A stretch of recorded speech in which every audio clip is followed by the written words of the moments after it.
మనతో మాట్లాడి ఉన్నాడు. ఈ రాత్రి కూడా ఈ సమయాన్ని చార్లెస్ కోచ్ గారికి అప్పగిస్తున్నాం. Now we all with a great claps to giving glory to God that we welcome our dear guest Charles coach to come forward and deliver the message. Hallelujah. Hallelujah. I know somebody got healed in this place last night నాకు తెలుసు అనేక మంది ఇక్కడ గత రాత్రి స్వస్థత ఉంది. because I felt the virtue go out of my hands. ప్రియమైన దేవుని బిడ్డలారా, దేవుని ఆకాశంతో మీరు ఎత్తినప్పుడు దేవుడు మిమ్మల్ని ముట్టి ఉన్నాడు. I touched many people in this place last night and I know that God touched you in your body. ఖచ్చితంగా దేవుడు గత రాత్రి మీ మీద చేతుల నుంచి ప్రార్థించినప్పుడు ఆయన మిమ్మల్ని ముట్టి స్వస్థపరిచి ఉన్నాడు. How many was here last night? Let me see your hand. ఎంతమంది రాత్రి ఇక్కడ ప్రియమైన దేవుని బిడ్డలారా ఉన్నారు? ఒకసారి మీ చేతులు ఎత్తి చూపించండి. దేవునికి స్తోత్రం కలుగును గాక. Hallelujah. Hallelujah.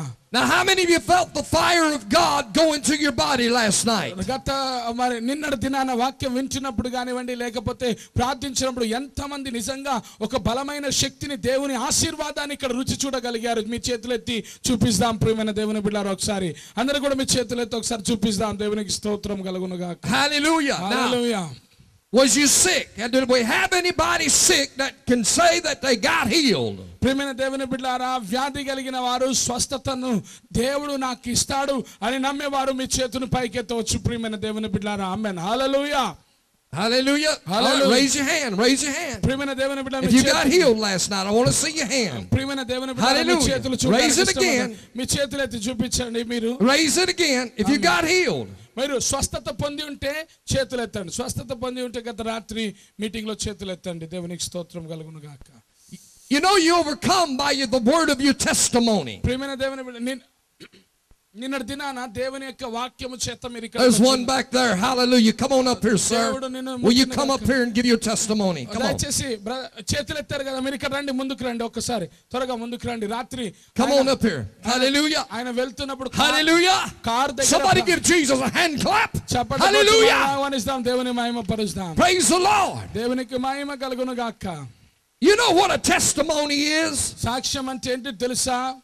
It's something that you've been tested and tried in. ఆయన యందు నమ్మిక ఉంచటం మూలంగా కలిగిన కార్యాన్ని వివరించటమే స్వస్థత సాక్ష్యము. Come on up here. A testimony means that you have something to tell about. సాక్ష్యము అనగా ఏదో ఒక కార్యము కాదు, దేవుడు నీకు ఇచ్చిన గొప్ప కార్యాన్ని చెప్పటము. You were put through a test. నిన్ను ఒక పరీక్షలను పెట్టి ఉన్నావు. To have a money. దేవుని యొక్క దానిని సాక్ష్యము పొందటం కోసమే. The devil might have put a sickness on you, but God gave you a testimony. దేవుడు సాతాను నీలో వ్యాధి పెట్టి ఉన్నాడు, కానీ దేవుడు ముట్టి ఉన్నాడు కాబట్టి దానికి నువ్వు సాక్ష్యమును ఇస్తున్నావు. So you got overcome by the word of your testimony. నీ మాటల చేత నీవు సాక్ష్యమును పలకాల్సినదై ఉన్నది. A testimony must be said by your mouth. నీ సాక్ష్యం అనేది నీ నోటి ద్వారా చెప్పాలి.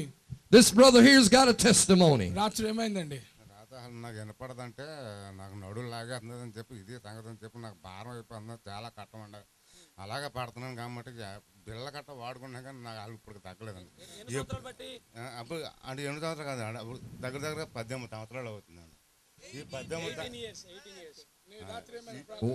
రాత్రి ఎప్పుడైతే నాకు ప్రయాణం చేశారు నాకు ఏమో లేదన్నా నిద్ర బాగా పట్టింది. 18 years back pain. Hallelujah. దేవుని మహిమపరుస్తామా? ఆయన చెప్పిన సాక్ష్యాన్ని బట్టి దేవుని మహిమపరుస్తాం. Hallelujah. I want to pray for you again, brother, in the name of Jesus. Fill him full of the Holy Ghost. Hallelujah. Fill him full of your anointing, God. You have proved yourself to him, God. Now let that calling to his tribe go forth in him, God. I praise you in Jesus' name. We pray. కేవలం స్వస్థత కాదు కానీ ఇతని జీవితాన్ని సైతం మార్చివేయి, అతని వ్యసనాల నుండి విడిపించి స్వస్థపరిచి నీకైనా ఒక మంచి విశ్వాసిగా తయారు చేయమని వేడుకుంటున్నాను తండ్రి. For I have called you my son. నేను నిన్ను పిలిచి నా కుమారుడా, and you felt my touch. నా యొక్క తాకుదల, నా యొక్క స్వస్థతను రుచి చూచినావు. And now I'm healed you in your body. నీ జీవితంలో స్వస్థపరి, నీ జీవితాన్ని నాకు అప్పగించు. God says I will put a word in your mouth. నీ యొక్క నోటిలో నా మాటను ఉంచుతానంటున్నాడు. I will put a word in your mouth. నీ నోటిలో నా మాటను ఉంచుతానంటున్నాడు. That will be a holy word. అది పరిశుద్ధమైన మాటలు ఉంటాయి.